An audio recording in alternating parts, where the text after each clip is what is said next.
We're back with our second session with Mrs. Lilly Veron. And Mrs. Veron, we spoke at the last session about your mother waiting for her son. And if you could just take us back there and to that particular moment. Well, she believed that he's gonna and he's gonna come back, and she went every day to the railroad station, and came back very disappointed. But don't worry, he's coming.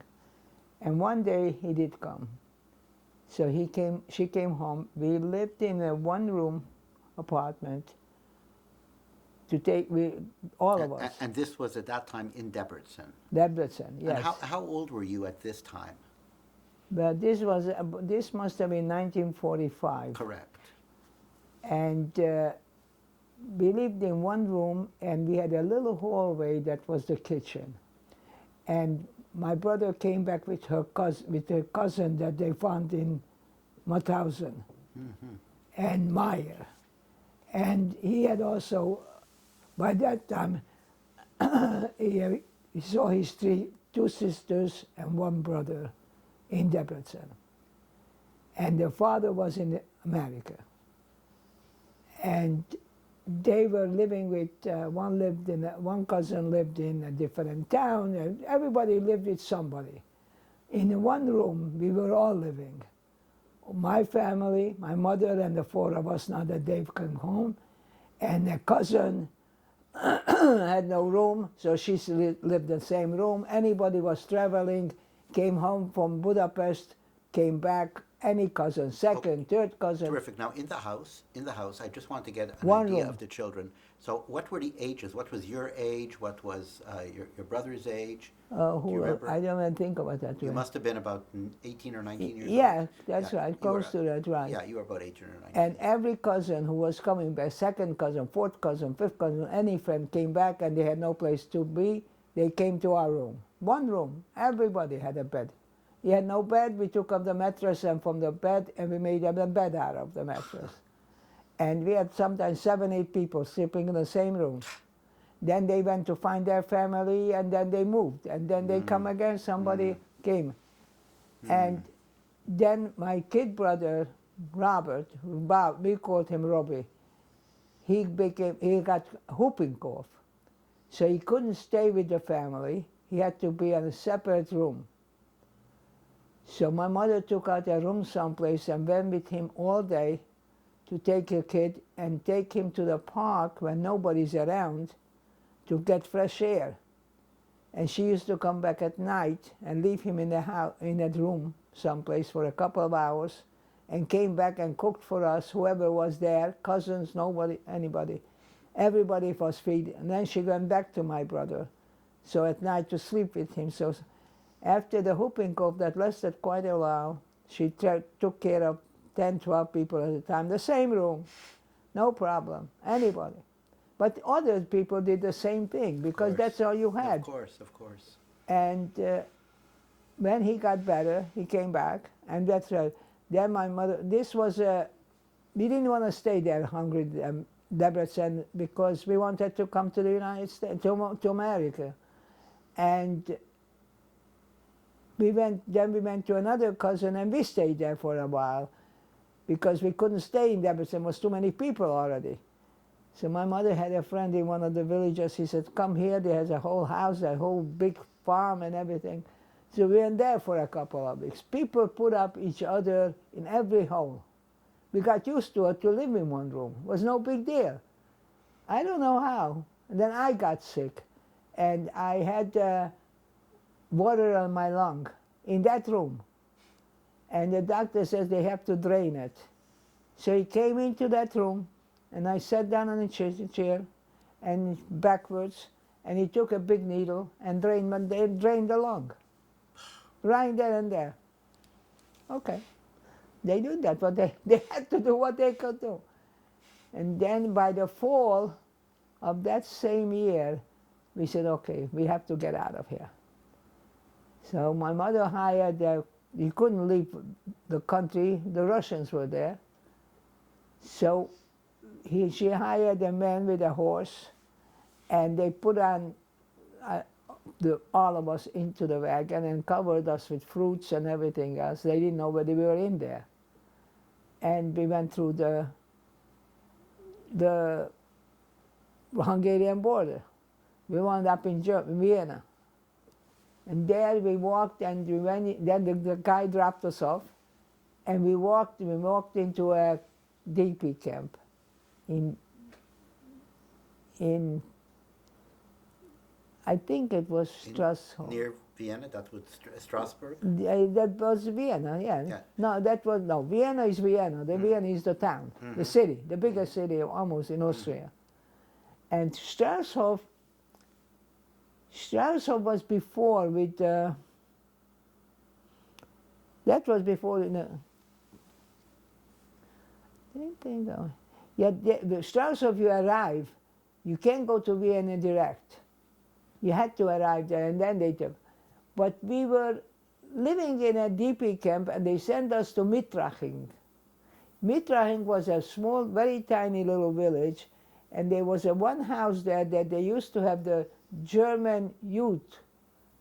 When they were 7, 8 years old, they take the youth in there, and they teach them how to be Heil Hitler. And they had a couple there in a small building, and they took care of those boys. So now those boys were no more there. So they put the Jews in there. So we were in DP camp. Okay, now, I understand once you enter into a DP camp, the resources that you needed changed because the DP camp took care of people. But how did you, when you were in Debrecen, how did your mother find the funds to be able to support all this? Where did the money come from? The money came from Hayas? Hayas was around. Uh-huh. Because I think that somehow they must have given us some kind of money. But my grandparents also sent us money. Uh-huh. Because sometimes you need, and not only that, there was a guy there, a very, very rich man in Hungary, in Debrecen. And he had a son in America who was going to college years ago, and he stayed here. So he wanted to transfer his money to America. So he was loaning money to my aunt before the war yet too, and after the war. And here my grandparents paid it to him, to the son.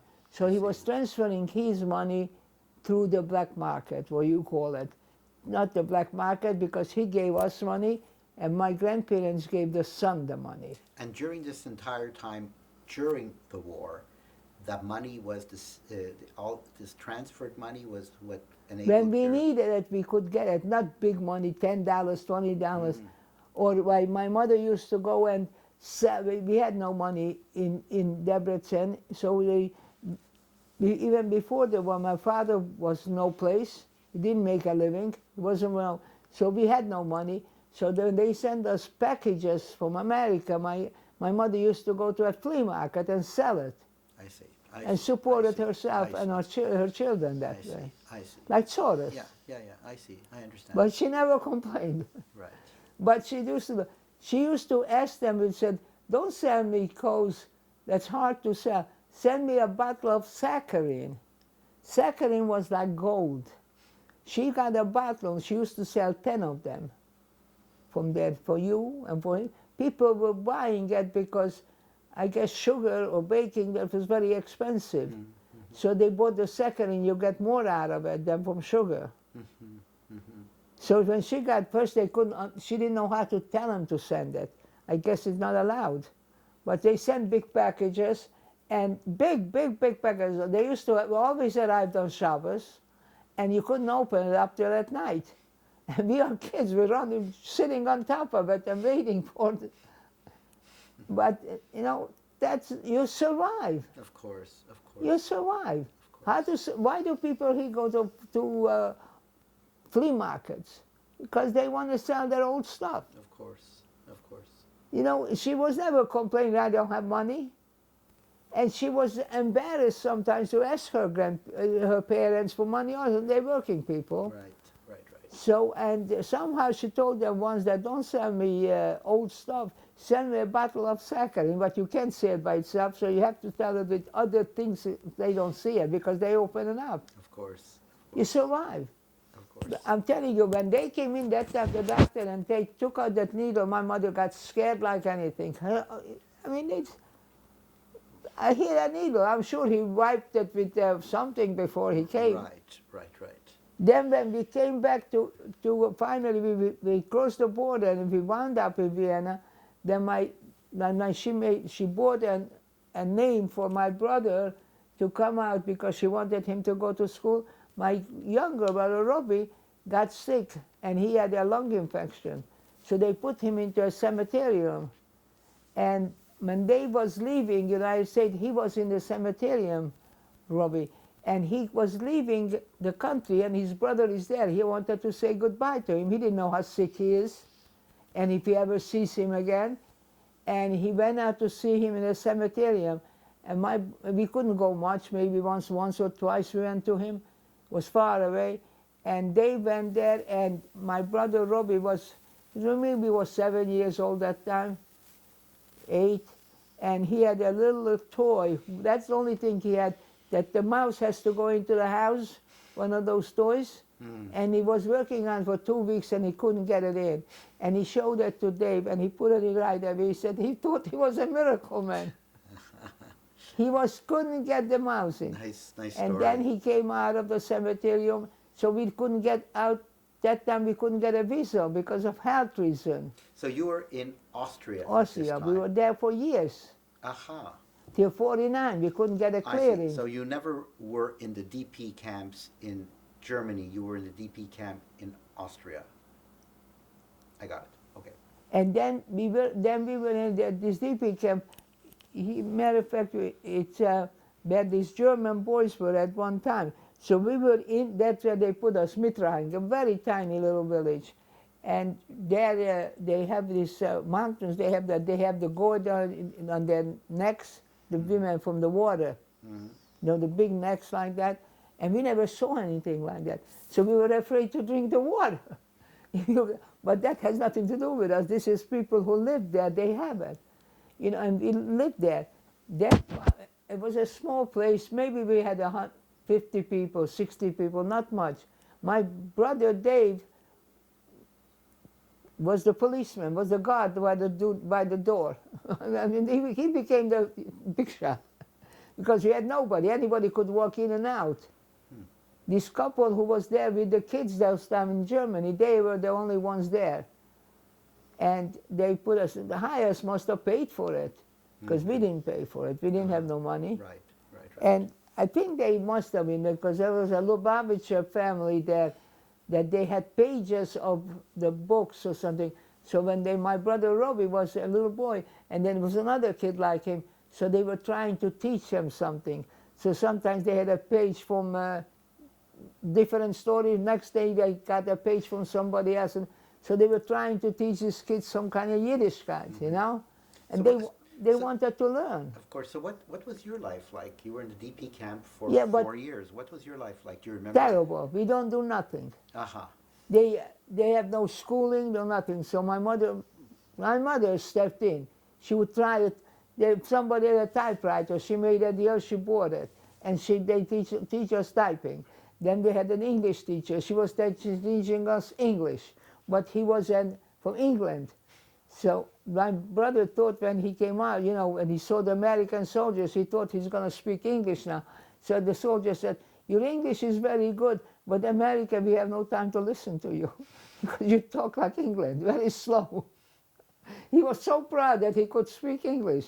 But we learned these things, you know, we learned everything. We learned how to play the piano. Whatever was there to learn from, my mother hired that person. Somehow made a deal, I don't know how, and then when they closed that down finally, and we were all stuck for some reason, health reason, whatever it was. And then they opened up another one, a bigger place. There they teaching us sewing, hat making. They tried to teach people something. I was handy, was painting a little bit, so I got a job. One of the places I painted the screen, like screen. I had an idea how to cut screens. When you make, in that time they didn't print material, they were screening it. When they say Mrs. Clinton said her father used to go with a screen from place to place, that's the kind of business I went into when I was first married. You know, because I knew how to cut a screen, the original. You know, instead of printing shops, they use screening. Mm-hmm. That's a piece of wood, framed like, and then you cut out the place where they want the paint to come through. Mm-hmm. And you have 3 different colors and 3 different places. And like she used to say that he went down from one place to the other, put down the color, and the next one. That's what even when I had my kids already, one of my bosses came down to my house to cut the screens for him. Because you have to know what the certain knives. But, you know, I tried to survive like the way my mother tried to survive. But this was a waste of time, those places we got stuck in Austria, because we were not even... But you were waiting to immigrate. And we were already free, but we were still stuck. Right. And you were waiting to immigrate. And when did you immigrate to the United States? 1949, 2 weeks before Pesach. Uh-huh. And that time we were my grandparents, they wanted to come, so we came out. They had a house, a 3-family house, because she used to rent out the apartments, and then she made money on it. And this was where? In Brooklyn. In Brooklyn. Bay 26th Street. 53 Bay 26th Street. Well, what happened is they had a bedroom, and living room, and big kitchen, and 2 small bedrooms. But they still had a single son. And they gave the bedroom to my father, it was a small bedroom, and then another bedroom. So when Dave came out, he and his uncle shared that bedroom. But when my father came out, he came out a year before us. They gave him that 1 bedroom, so he had that 1 bedroom. But we had no place to be there. And no, you know, it wasn't my grandparents' fault, but my mother was very mad to my father. He said, that's the first thing. You know that we are coming. You should have rented a room for us. Right. She was willing to rent. Now, they said nobody wanted him to rent it. Everybody said the family. The family didn't worry about that. They just come every Sunday. They came there to see us. When the kids who came back, the father came back from the army, so they went to Long Island. They built them houses, Levittown or something. They built them houses. So my uncle lived there. So they said, the kids said, every Sunday, we said, where are we going, Daddy? We're going to Aunt Bessie. Every Sunday. My parents came out, they didn't have 2 cents to rub together. They all come every Sunday. But nobody helped out. You understand? So my mother was mad to my father. You are here a year already. Even you take us an apartment. We are coming. So it wasn't working out good. Because it was just before Passover, and my mother had an old mother, right? And she has kind of had other kids. So there's no room. And my father wanted to make a big Pesach. And I heard my grandmother, and my mother went shopping, and my father had to bill out the money. She's not going to tell her mother, I need money to go shopping. Told her husband, I need money to go shopping. So we were very unhappy. And we were happy to see them, but we couldn't believe it. They were not poor. We were poor. But anyway, I heard my grandmother say one night, I must have come home late or something, to my grandfather, that pestle took over my house. I got so mad. I said, and I heard it. And it was my mother. I said, she cried for you for 20 years. And that's all you could say. She made you a beautiful Pesach. She cooked everything. We cleaned the house. We did everything. And I said, I'm getting out of here. So I went to my aunts, and my sister went to the uncle in Long Island, and my brother went to the other uncle. And we spread apart. But my mother came back and cleaned up my grandmother's house all the time. But because I was hurt, you know, and they were not bad. They were just American selfish people. You know, they didn't ask how you making, how you doing. I mean, I don't say my father didn't work in Israel and he had some money, but when you travel like that, when he was in Portugal, he wasn't allowed to work. For 7 years, he didn't.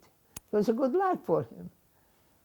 You know, he tried to send money to us, but they steal it away. They said they're going to sail and send it this way.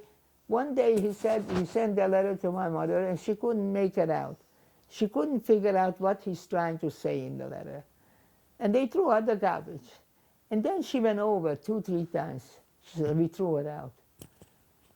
So what happened? He went into somebody that they all knew, and they have a lot of sardines there, right? And in a sardine box, he said he's going to melt it into the money, going to make another page on it and a little cover, and he puts the money in there. But he didn't. But my mother threw out the garbage by then.